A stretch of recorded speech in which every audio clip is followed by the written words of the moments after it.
Okay, so this is going to be the last page that I read aloud to you. This is page 3 of chapter 1 of To Kill a Mockingbird. And as you know, we had just been introduced on page 2 to Atticus, and Atticus, as we know, is the narrator's father. Atticus is a lawyer, and we're learning a little bit more about Atticus and some of the information about him. So starting at the top, we have Atticus's office in the courthouse contained little more than a hat rack. This is a place where people would put their hats. A spittoon. This is when you were using chewing tobacco. It would create a lot of saliva, so you would use a spittoon and you would spit into it. A checkerboard and an unsullied code of Alabama. Unsullied means that it's not dirty. His first 2 clients were the last 2 persons hanged in the Macomb County Jail. Now, if we're thinking about characterization, if we're saying that Atticus's first 2 clients were hanged, I guess his court case didn't go very well. Atticus had urged them to accept the state's generosity in allowing them to plead guilty to second-degree murder and escape with their lives. But they were Haverfords in Macomb County, a name synonymous with jackass. So apparently, Atticus advised his client his clients that they should plead to second-degree murder. Second-degree murder is I killed you, but I didn't mean to kill you. And I guess if they had pled guilty to that, they wouldn't have been put to death. They wouldn't have been executed. But they were Haverfords. Now, we don't know what that means yet, but that generally is when you have the last name of somebody. So the Haverfords or the Merritts or the Prescotts, like that's an entire family of people. Apparently, they're synonymous with jackass, which means they're pretty stupid or they're not making good choices.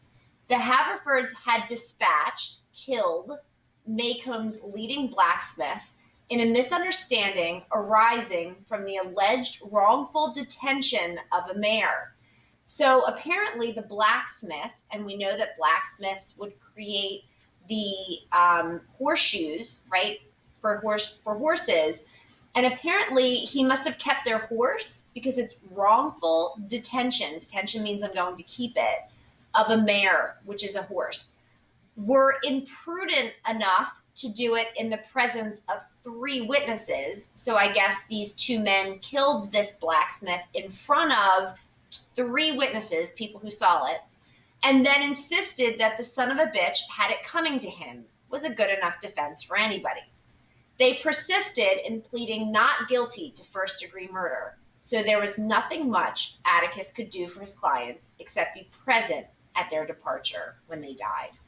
An occasion that was probably the beginning of my father's profound is a lot, distaste for the practice of criminal law. So the reason that I have this in a square is because this is characterization. This gives you a lot more description of Atticus. So an entire page has been devoted just to learning about Atticus. During his first 5 years in Macomb, Atticus practiced economy more than anything. For several years thereafter, he invested his earnings in his brother's education. So Atticus is a saver, right? I mean, he practiced economy. He saved his money. He kept the money that he earned for himself. And then he invested his earnings in his brother's education. So he paid for his brother to go to school. John Hale Finch, I guess that's his brother, was 10 years younger than my father and chose to study medicine at a time when cotton was not worth growing.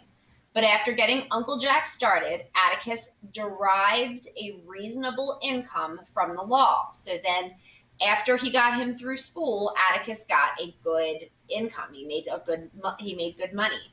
He liked Macomb. He was Macomb County born and bred. He knew his people and they knew him. And because of Simon Finch's industry, right? Because remember, Simon Finch was a slave-owning plantation owner. Atticus was related by blood or marriage to nearly every family in the town. So that's really important to note. So a couple of things to note here. A, this is the characterization of Atticus, and also the idea that we know, and I'm trying not to go down there because it keeps bringing up this. So Atticus was related by blood or marriage to nearly every family in the town. That's considerable.